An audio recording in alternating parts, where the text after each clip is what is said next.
నమస్కారం. నా పేరు డాక్టర్ పాలాడు సత్యనారాయణ, ఉపకులపతి, ఆచార్య ఎన్జీ రంగా అగ్రికల్చర్ యూనివర్సిటీ. పాడి పంటల ఛానల్ చూస్తున్నటువంటి రైతు సోదరి సోదరులకు నమస్కారం.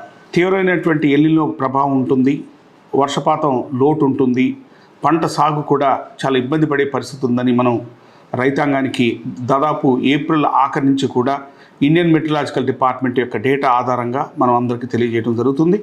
దానికి అనుకూలంగానే మే మాసం, జూన్ మాసంలో కూడా ఈ ఎల్నినో మీద మనం పెద్ద ఎత్తున రైతుల్ని సమాయత్తం చేయడానికి ప్రయత్నం చేశాం. జూన్ మాసంలో పడినటువంటి వర్షం జులై మాసంతో పోలిస్తే లోటు తక్కువ ఉండటం వల్ల వివిధ ప్రాంతాల్లో వివిధ పంటలు, ప్రధాన పంటలు వివిధ దశల్లో ఉన్నాయి. అంటే దాదాపుగా మనం అనుకున్నంత కొన్ని జిల్లాల్లో సాగనప్పటికీ కొన్ని జిల్లాల్లో సాగు అనుకున్న దానికంటే కూడా ముందుకెళ్ళినటువంటి పరిస్థితి ఉంది.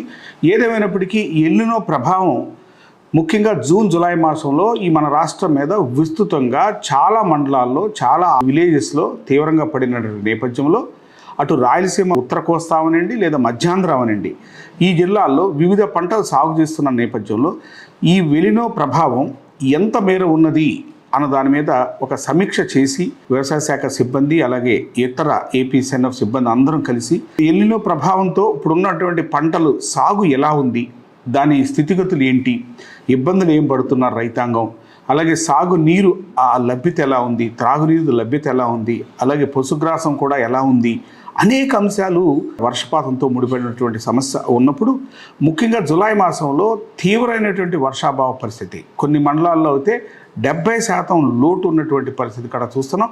ఆ విధంగా జూన్, జులై 2 మాసాల్లో దాదాపుగా మనకి 50% మేర మనకు రావాల్సిన వర్షంలో గండిపడటం అన్నది ఈ పంటల మీద తీవ్రమైన ప్రభావం కొన్ని ప్రాంతాల్లో ఎక్కువగా చూపించింది.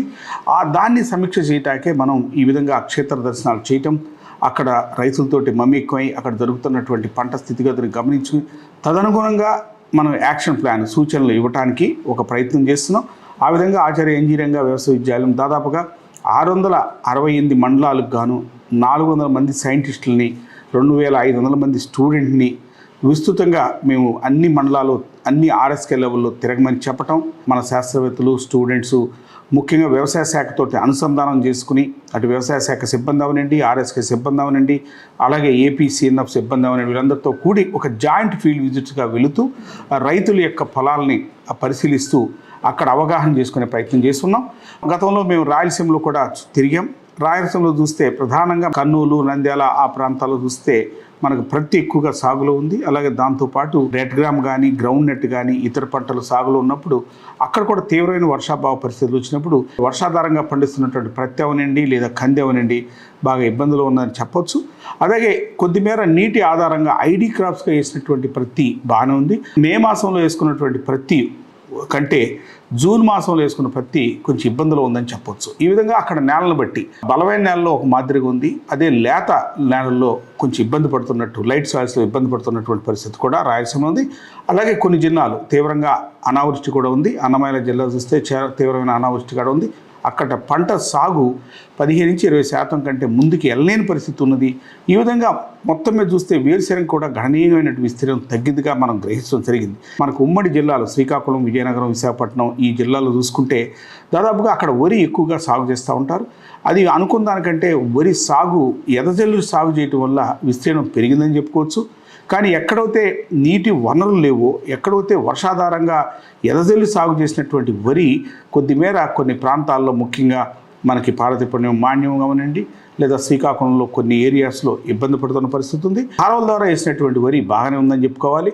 అలాగే నారుమళ్ళు వేసి నాటటానికి సిద్ధంగా ఉన్నటువంటి పరిస్థితి అటు పలాస కానీ, సోంపేట ఇతర ప్రాంతాల్లో ఉన్నప్పుడు వారు త్వరలో అంటే మనకి వర్షం కనుక బాగా పడినట్టయితే ఈ నార్మల్ కూడా సంరక్షణ జరిగి ముందుకెళ్తారు. లేదంటే తీవ్రమైన వర్షాభావ పరిస్థితుల్లో అక్కడక్కడ నార్మల్ కూడా ఎండిపోయే పరిస్థితి ఉంది. ఇప్పుడు ఈ రానున్న 1 వీక్లో ఆశాజనకమైన వర్షాలు పడతాయి అన్నది ఐఎండీ ఇచ్చినటువంటి రిపోర్ట్ ఆధారంగా కొద్దిమేర ఆశ కలుగుతుంది. అలాగే ఏమాత్రం ఒక రోజుకి 10-15 మిల్లీమీటర్ల వర్షం పడినా అక్కడ రైతాంగం ముఖ్యంగా వరి ఏదైతే సాగు చేశారో వాళ్ళంతా కూడా, అలాగే కాటన్ కానీ రెడ్ కానీ వీళ్ళంతా సేఫ్గా ఉంటారని చెప్పుకోవచ్చు. ఉభయ గోదావరి జిల్లాలు, కృష్ణా డెల్టాకి సంబంధించినటువంటి కృష్ణా, గుంటూరు, బాపట్ల, ఈ పల్నాడు ఈ జిల్లాలని చూసుకున్నట్టయితే ఇక్కడ ముఖ్యంగా గోదావరి జిల్లాలు ఈరోజు మొత్తం రాష్ట్రం మొత్తం మీద ఒక సుభిక్షంగా ఉన్నాయని చెప్పుకోవచ్చు. దాదాపుగా వరి వేయవలసిన వరి దాదాపు 80% మేర గోదావరి జిల్లాలో సాగుకి ఆల్రెడీ అయిపోయి ఉంది. అక్కడ ఏంటంటే గోదావరి పడినటువంటి వర్షాల వల్ల వరదలు కాడ ఉండటం, ఆ గోదావరిలో నీటి కొరత లేకపోవటం, సకాలంలో నాట్లు వేయటం, సకాలంలో ఎదజల్లి సాగు చేయటం వల్ల అక్కడ వరి పంట దాదాపుగా బాగా ఉంది అని చెప్పుకోవాలి. కృష్ణా డెల్టాకి సంబంధించినటువంటి చూసినట్టయితే అటు కృష్ణా కానీ గుంటూరు చూసినట్టయితే గుంటూరు ఎక్కువగా వెదజల్లి సాగు చేస్తుంటారు వరి. అక్కడ ఏంటంటే మనకు తీవ్ర వర్షాభావ పరిస్థితి ముఖ్యంగా జూన్ జూలైలో పడటం వల్ల నేల తయారీకి కూడా సరైనటువంటి తేమ లేకపోవటం వల్ల వెదజల్లుడు అన్నది ఆలస్యంగా అయిందని చెప్పుకోవాలి. దాదాపు 15 రోజులు గుంటూరు ముఖ్యంగా బాపట్ల జిల్లాలో ఏదైతే వరి ఎక్కువగా విస్తారంగా వెదజల్లి సాగు చేస్తారో అక్కడ ఆలస్యమైంది. ఇటీవల పడినటువంటి కొద్ది మేర వర్షాల వల్ల ఈ ఎదగడ అక్కడ కూడా వేసుకుంటున్నారు. కృష్ణా అది ముఖ్యంగా గుంటూరు బాపట్ల పరిస్థితి. అలాగే మన కృష్ణా జిల్లాకు చూసినట్టయితే ఈ కృష్ణా జిల్లాలో ఇక్కడ ఏంటంటే వరి ముఖ్యంగా ఈ శివారు భూముల్లో టైలెండ్ ఏరియాస్లో చాలా ఇబ్బందికరమైన పరిస్థితి ఉంది. మేము వాళ్ళు తిరిగినట్టు పెడనవండి, పామరం అనండి, బంటమిల్లి ఈ మండలాలు చూసినట్టయితే అలాగే మచిలీపట్నం అంటే ముందు వాడుకుంటున్నారు, కిందకు వచ్చేసరికి నీరు రావట్లేదు. అక్కడ కూడా ఇక్కడ కూడా ఎదజల్లి సాగు కూడా ఎక్కువగా ఉంది. ఇక్కడ కూడా కొంత ఇబ్బంది ఉన్నది. కాకపోతే రానున్న ఈ వారం రోజుల్లో ఐఎండీ డేటా ప్రకారం ఒక ఆశాజనకమైన వర్షం పడుతుంది అన్న ఉద్దేశంతో ఉన్నారు. వర్షాభావ పరిస్థితుల్లో నీటి కొరత తీవ్రంగా ఉంది. కాలువల ద్వారా వచ్చే నీరు ఇంకా శివారు భూములకు అందట్లేదు. బహుశా రానున్న రోజుల్లో అటు సాగర్ నుంచి నీళ్లు విడుదలయ్యి పట్టిసీమ ద్వారా ఏదైతే తీస్తున్నారో ఒక సుపరిణామం. దాదాపుగా గోదావరి ఎప్పుడైతే ఫ్లడ్స్ ఉందో పట్టిసీమ ద్వారా చాలా నీరు కృష్ణా డెల్టా కలవటం, ఆ నీరు కూడా శివారు భూములు కూడా వచ్చినట్టయితే ఇక్కడ కూడా ఏదైతే సాగుకు వరి వెళ్ళారో దాన్ని ఇంకా అది రక్షించుకోవటం, దాన్ని ముందుకెళ్ళటానికి ఆస్కారం ఉంది. ఏదేమైనప్పటికీ మన రాష్ట్రం మొత్తం మీద చూసుకున్నట్టయితే పంటలు సాగు ఇటీవల కాలంలో మనం ఆశించిన మేర పెరిగినప్పటికీ కొన్ని ఇబ్బందులు ఉన్నప్పటికీ రానున్నటువంటి ఈ వారం 10 రోజులు చాలా క్రూషియల్ అని చెప్పుకోవాలి. ఈ రోజుల్లో ఒక తగు మోతాదులో వర్షం పడినా, అలాగే మనకి శాఖ నుంచి నీరు కిందకి వదిలినా ఇవన్నీ జరిగే అవకాశం ఉన్నది. అలాగే పట్టిసీమతో వాటర్ పడి చాలా వరకు సాగు ఇబ్బంది లేకుండా ఉండే పరిస్థితి ఉంది.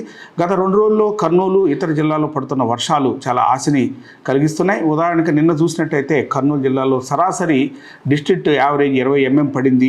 కొన్ని మండలాల్లో అయితే 30, 40, 50 mm పడింది. అక్కడ ఉన్నటువంటి పంట ఏదైతే మనకి ఇబ్బంది గురి అవుతున్నటువంటి పంట కూడా ఒక సేఫ్గా చాలా వరకు వచ్చిందని చెప్పుకోవచ్చు. ఈ విధంగా విస్తృత స్థాయిలో మనం సైంటిస్టులని వివిధ మండలాలకి ఆర్ఎస్కే లెవెల్లో పంపటం, విద్యార్థులతో కూడి పంపటం, వ్యవసాయ శాఖతో అనుసంధానం చేసుకోవడం ద్వారా ఆయా పంటలు పరిస్థితిని అవగాహన చేసుకుని అక్కడ ఇవ్వాల్సినటువంటి క్రాప్ అడ్వైజెస్ ఏమున్నాయి, ముఖ్యంగా మనకు ఒకవేళ పంట పూర్తిగా ఫెయిల్ అయింది అనుకోండి, ఏ పంట ప్రత్యామ్నాయ పంట వేయాలి, అక్కడ లొకేషన్ స్పెసిఫిక్ ఆ ప్రాంతానికి ఏ పంట అనుకూలంగా వస్తుంది, మనం ప్రత్యామ్నాయ పంటలు ఏమి వేయాలి, లాభసాటిగా ఉండే ప్రత్యామ్నాయ పంటలు వేయాలన్నది కూడా మనం సూచన చేస్తున్నాం. ఇప్పటికే రైతు కొద్దిమేర నష్టపోయినటువంటి పరిస్థితుల్లో మనం ఇచ్చేటువంటి సూచన ఏదైతే క్రాప్ అడ్వైజరీ ఉందో అది రైతుకి లాభసాటిగా ఉండాలన్నది ముఖ్యమంత్రి గారి ఉద్దేశంతో అయినప్పుడు దానికి అనుకూలమైనటువంటి ప్రణాళికలే ఆచార్య ఎన్జీ రంగా వ్యవసాయ యూనివర్సిటీ విస్తృతంగా గత అనుభవాలు 30-40 సంవత్సరాలు అనుభవాలను క్రోడీకరించి ఒక ప్రత్యామ్నాయమైన జీటుమైనటువంటి పంటల సరళిని కూడా చెప్పడం జరిగింది. సాధారణంగా మనకు ఋతుపవనాలు మే మాసంలో కేరళ నుంచి మనకి ఆంధ్రప్రదేశ్లో జూన్ మొదటి పక్షంలో రావటం ఆనవాయితీ. తద్వారా అది ఇతర రాష్ట్రాలకి జూన్ ఆఖరికి జూలై మొదటి వారికి దేశం మొత్తం ఈ ఋతుపవనాలు విస్తరించేటువంటి పరిస్థితి ఉంది. ఎప్పుడైతే సముద్రం మీద ఉపరితలం మీద ఉష్ణోగ్రతలు పెరిగినటువంటి ఉష్ణోగ్రత వల్ల చల్లల గాళ్ళు తక్కువయ్యి మనకు వర్షాలు తక్కువగా పడేటువంటి పరిస్థితి ఉంది. దానిలో ఎన్నో ప్రభావం ఉంటాం. ఈ సంవత్సరం ఏంటంటే ఈ ఉపరితల ఉష్ణోగ్రత అంటే సముద్రం యొక్క ఉపరితల ఉష్ణోగ్రత 1 నుంచి 2 డిగ్రీలు కూడా పెరిగినటువంటి నేపథ్యంలో తీవ్రమైనటువంటి ఎల్నినో ప్రభావం కనపడటం, దాంతో ముఖ్యంగా మనకి ఈ వర్షాలు అనుకున్న వర్షాలు పడకపోవటం, ఇంకా ఆలస్యంగా పడేటువంటి పరిస్థితి కూడా ఉంది. ఏమైనప్పటికీ ఈ సంవత్సరం ఐఎండీ ఏదైతే చెప్పిందో ఇండియన్ మెటీరియాలజీ డిపార్ట్మెంట్ దాదాపుగా 90% మాత్రమే వర్షాలు పడతాయని చెప్పడం జరిగింది. కానీ ఈ ఎల్నినో మొదటి 2 నెలల్లో మనకి 50% కొరత అనేది తీవ్రమైనటువంటి ఆందోళనగా చెప్పుకోవచ్చు. ఐఎండీ చెప్పిన దాని ప్రకారం ముందు వర్షాలు మెరుగ్గా పడే అవకాశం ఉన్నది. ఆ నేపథ్యంలో ఇప్పుడు ఆ తదనుగుణమైనటువంటి పంటల్ని ఎంపిక చేసుకుని దాన్ని ముందుకు తీసుకెళ్లాల్సినటువంటి అవసరం ఉన్నది. సో ఆ విధంగా మనము ఎల్నినో మీద ఒక అవగాహనతోటి ముందుకెళ్ళినట్టయితే మనం ఖచ్చితంగా పంట నష్టపోకుండా ఎంతో కొంత లాభం పొందుతాం. ఆహార భద్రతకి మన వంతు దోహదపడిన అవుతాం. కాబట్టి మీ అందరికీ కూడా నా హృదయపూర్వక నమస్కారాలు.